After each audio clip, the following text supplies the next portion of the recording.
ایک اہم بات اصلاح کی جو سمجھنی بڑی ضروری ہے آپ کے لیے. آپ نے یہ غور کرنا ہے کہ وسوسہ آتا کہاں سے ہے. سردی بڑی زیادہ تھی کمرے میں تو کہیں سے ہوا آ رہی تھی ٹھنڈی, تو اب ٹھنڈ بڑی لگ رہی تھی تو بندے نے فوراً اٹھ کے بھلا کیا کرنا ہوتا ہے. اگر تو الماری سے آ رہی ہے, کھڑکی سے آ رہی ہے تو کس کو بند کریں گے, اور اگر دروازے سے آ رہی ہے تو جی, اور اگر چھوٹے بچے نے پنکھا چلا دیا تو جی, چل پنکھا رہا ہے بندہ سارا دن دروازہ بند کرتا رہے. سمجھنا ہے آپ نے بات کو.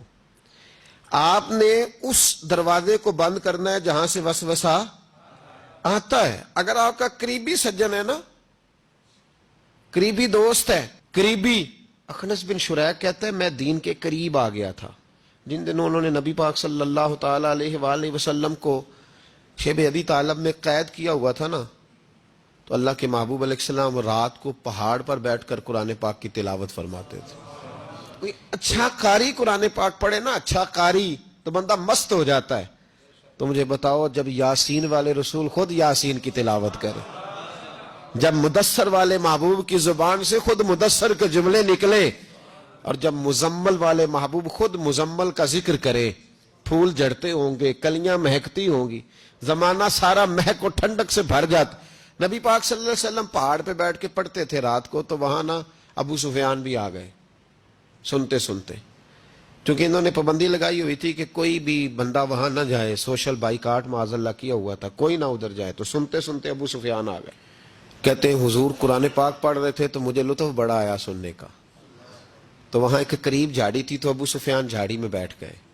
ساری رات نبی پاک نے قرآن پاک پڑھا اور ساری رات انہوں نے سنا. کہتے ہیں اب مجھے نہیں پتا تھا کہ اخنس بن شریح بھی کہیں آیا ہوا ہے.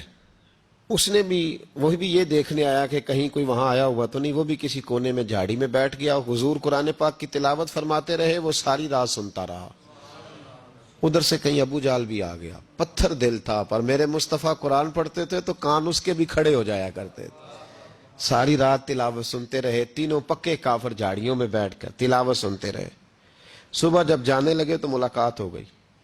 تو کدھر آیا تھا؟ اس نے کہا پہلے تو بتا, تو کدھر آیا تھا؟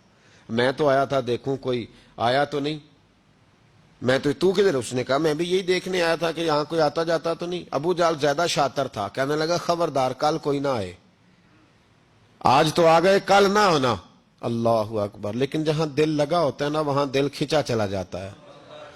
دل جہاں لگ جاتا ہے نا وہاں دل کھینچا چلا جاتا ہے. یہ دل کا بھی اپنا ایک معاملہ ہے نا. اب لگ گیا تھا قرآن پاک کی تلاوت سے. کہتے ہیں رات کو اپنی اپنی چارپائی پہ لیٹے, جہاں اگرچہ جان گزر درد اگرچہ جان گزل ہے, میں کیا کروں میرا دل ہے, غم عشق اگر نہ ہوتا تو غم روزگار ہوتا. اور وہ مزہ آتش نے کہا تھا, وہ مزہ دیا ہے تڑپ نے کہ میری آرزو ہے یا رب میرے دونوں پہلوؤں میں دل بے قرار ہوتا. تو کہتے ہیں کہ اگلی شام پھر آئی تو وہی کیفیت, وہی انداز, وہی شوق. چارپائی پہ لیٹے پر کانوں میں وہ آواز رس گھولے. لیٹا نہ گیا, اٹھے پہنچے, لیکن آج جگہ بدل کے بیٹھ گئے تینوں.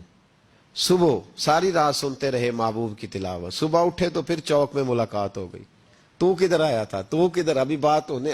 ابو جال ذرا زیادہ شاطر تھا, کہنے لگا میں تو تم دونوں کا خیال کرنے آیا تھا, کہیں تم دونوں تو نہیں آئے, یہ دیکھنے کے لیے آیا تھا. اللہ اکبر. 3 دن مسلسل آتے رہے اور میرے مصطفیٰ کریم کا ساری رات قرآن پاک سنتے رہے. اب اخنس بن شریح کہتے ہیں کہ میں پورا قریب آ گیا, میرا دل کہتا تھا کہ یہ سچے ہیں.